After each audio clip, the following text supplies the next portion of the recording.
দোষটা কার? আমরা কেন রিগ্রেটের পেইনটা ফিল করি না?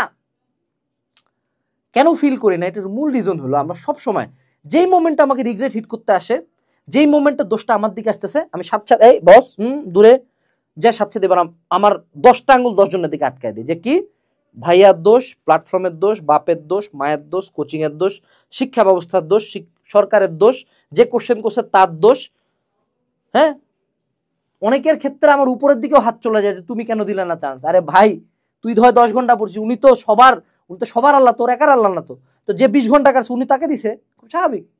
সো তখন সব দিকে আমার 10 আঙ্গুল 10টা দিকে চলে যায়, তারপর সবার দিকে দোষ, আমার দিকে একটা আঙ্গুলও নাই। কিন্তু সবাইকে এই যে তোর দোষ মামা, এই যে 4টা আঙ্গুল আমার দিকে, যে এই মামা তোর দোষ, এই তুই পড়াইস না, এই কোশ্চেন কেন এমন করছে, এই শিক্ষা ব্যবস্থার দোষ, এই এইচএসসির কোশ্চেন কঠিন হয়েছে কেন, এই আমার এইচএসসি রেজাল্ট খারাপ কেন।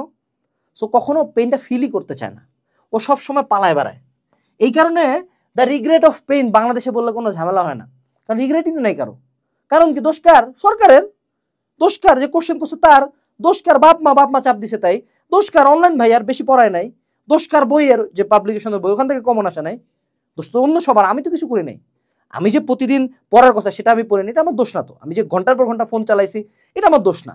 আমি যে কোচিংয়ের নাম করে ডেটিংয়ে যেতাম, এটাও আমার দোষ না। আমি ঢাকায় এসে কোচিং না করে ঘুরে বেড়াইতাম, এটাও আমার দোষ না। আমি টাকাগুলো দিয়ে যে অনেকে হলো বেটিং সাইটে লাগাইছি, এটা আমার দোষ না। কিন্তু আমার পড়ার কথা ছিল 10 ঘন্টা, আমি যে পড়ি নাই, এটা আমার দোষ না। আমি যে এক্সামগুলোর আগে রিভাইজ পর্যন্ত মিনিমাম দিয়ে যাই, এটা আমার দোষ না। কিন্তু আমি আমার পড়াশোনা জীবন নিয়ে সিরিয়াস ছিলাম না। আমি একটা পরজীবী রক্তচোষা যে বাপ মায়ের রক্ত ঘাম করা টাকা দিয়ে ঢাকায় পড়তে আসছে এবং আমি পড়ি নাই, এটা তো আমার দোষ না। দোষ কার? সরকারের। দোষ কার? কোচিং এর। প্রবলেমটা দেখছো তোমার মধ্যে কোথায়? তুমি কখনো আসলে রিগ্রেটের পেইন পাবা না, টু বি অনেস্ট। বাট রিগ্রেটের পেইনের একটা মজা আছে, you can never run from it. অর্থাৎ পেইনটা কেমন জানো? পেইনটা হলো একটা কনস্ট্যান্ট পেইন, ঠিক আছে?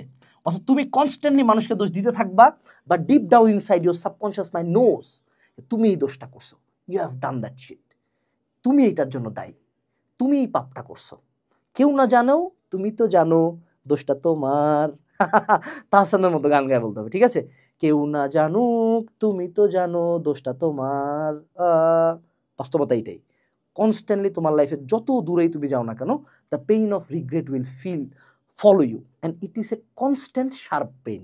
অর্থাৎ তোমাকে আমি একটা থাপড় দিলাম, ঠিক আছে, কি 5-10 মিনিট পরে ঠিক হয়ে গেল, ঠিক আছে। এখন মনে করো আমি তোমার পিঠে একটা পিন নিয়ে প্রতিদিন টুক টুক টুক টুক টুক টুক করে মারতেছে, প্রতিদিন, কিন্তু কনস্ট্যান্টলি, প্রতিদিন কনস্ট্যান্টলি, তাহলে মাথা ঠিক থাকবে না? একটা পর্যায়ে পাগল হয়ে যাবে, একটা পর্যায়ে পাগল লাগবে। এইটাই হলো the regret of pain of regret, ঠিক আছে? বুঝছো বিষয়টা? এখন কথা হলো, তারপরও আমার দায়িত্ব হলো তোমাকে যে কোনো বিপদ থেকে বের করে নিয়ে আসা। এখন কথা হলো, বাস্তবতা এটাই যে there is no regret free life. অর্থাৎ তুমি যদি তোমার লাইফের প্রত্যেকটা ডিসিশন প্রপারলিও নাও, পৃথিবীর প্রত্যেকটা মানুষের লাইফে রিগ্রেট আছে। আমার লাইফে অসংখ্য রিগ্রেট আছে, অসংখ্য, মানে অসংখ্য ডিসিশন নিয়ে আমি রিগ্রেট করি। কিন্তু একটা জিনিস আমি বলতে পারি যে এই রিগ্রেটের পেইনগুলা আমার অতটা তীব্র হয় না, কারণ দেয়ার আর ভ্যালিড রিজনস বিহাইন্ড ইট। কেন? কারণ আমি দোষটা কার উপর দিছি? নিজের। তো প্রথম রিগ্রেটের পেইন থেকে বাঁচার প্রথম উপায় হলো, তুমি যতদিন পর্যন্ত নিজেকে দোষটা দিবা না, ততদিন পর্যন্ত ও তোমাকে ফলো করবে। কারণ তোমার সাবকনশিয়াস মাইন্ড জানে দোষ তোমার। মানুষকে দোষ দিবা সাময়িক ভালো লাগবে। জিনিসটা কেমন? যে আমার খুব খারাপ লাগতেছে, অ্যাডিকশনের কারণে আমি খাই ফেলে ভালো লাগতেছে, কতদিন খাইতে পারবো, তারপর তো মরে যাবো। So I have to face it. There is no regret free life. রিগ্রেট আসবেই লাইফে, কিন্তু যখনই দোষটা আমি নিজের ঘাড়ে নেবো, মানে নিবো না, ঠিক আছে ওকে আমি ফাঁক আপ করছি, আমার দোষ, চলো এখন সামনে কি করা যায়, তখন ঠিক হবে। দ্বিতীয় যেটা, পেইনটা কতটা ইফেক্ট করতে দিব। কথা হলো, যে কোনো pain, it can be any pain, অপমানের পেইন, রিগ্রেটের পেইন, ব্রেকআপের পেইন, বিশ্বাসঘাতকতার পেইন, ব্যর্থতার pain, any kind of pain can be turned into fuel. অর্থাৎ যদি আমার রিগ্রেট হয়, যে আমি যদি, আমার রিগ্রেটটা ছিল আমি হয়তোবা এসএসসির পরে ভালো মতো পড়লে আমি এনডিসিতে চান্স পাইতাম, that was my the pain of regret. ওইটাকে আমি পুরো এইচএসসি লাইফ শুধু মানে কয়লা ঢালে, বাতাস মারে, ফুলাইতে অগ্নিগিরি বানায় দিছি। এন্ড এটা অ্যাডমিশন টাইমে যা বাস্ট হয়েছে, আল্লাহর রহমতে বোর্ডে ফার্স্ট হয়ে 15টা ভার্সিটি চান্স পাই গেছিলাম। পরবর্তীতে আমার লাইফে কি হয়েছে ডাজন্ট ম্যাটার, এইচএসসির পরে অ্যাডমিশন পর্যন্ত তো আমি মানে সাকসেসের পিনাকেলে ছিলাম, রাইট? টপে ছিলাম তো, রাইট?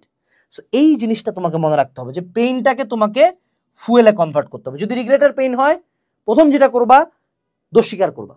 দেন কি করবা? এই ফুয়েল, এই পেইনটাকে রাখবা নিজের মধ্যে, এবং পরবর্তীতে এটাকে ফুয়েল বানায় পরবর্তী যে অ্যাচিভমেন্ট আছে সেটা করার সাথে সাথে এই পেনটা ভুলে যাবে। সো এখন আমার এনডিসিতে খারাপ লাগে না, এখন আমার ভালো লাগে যে না এনডিসিতে চান্স না পাইলে হয়তো বা আমি এত কিছু করতে পারতাম না, এনডিসিতে চান্স পাই গেলে হয়তো বা আমার রেজাল্ট এত গ্লোরিয়াস হইতো না। এই জিনিসটা তোমাকে মনে রাখতে হবে। ভিডিওটা আমি জানি না আমি অগোছালো বলছি কিনা, আমি জানি না ভিডিওতে অনেক কন্ট্রোভার্সিয়াল কথা বলছি কিনা, বাট আমার দায়িত্ব একটাই, সেটা হলো তোমাদেরকে হার্ডকোর রিয়ালিটি বলা। তুমি ফেসবুকে অনেক মানুষকে নিয়ে যারা চলে গেছে দুনিয়া থেকে নিজের ইচ্ছায়, তাদের কিনা অনেক প্যারাগ্রাফ দেখবা, রিয়েল লাইফে দেখবা ওই পরিবারটাকে পুরা সমাজ বয়কট করে বসে আছে। এটাই সমাজের বাস্তবতা। অনলাইনে সবাই খুব সাপোর্টিভ, অফলাইনে ওই সেম মানুষটাকে নিয়ে হাসাহাসি করে, এটাই বাস্তবতা। 3 দিনের মাথায় তার নিজের মাও রিকভার করে ফেলে, 7 দিনের মাথায় পুরা পরিবার নর্মাল হয়ে যায়, 2 দিনের মাথায় অনলাইন ভুলেও যায় তুমি কে ছিলা। So I think I have delivered my message. হালকা স্ট্যান্ড অ্যাপ ডাউনলোড করো, পরবর্তী ভিডিওতে দেখা হবে। আসসালামু আলাইকুম, টাটা।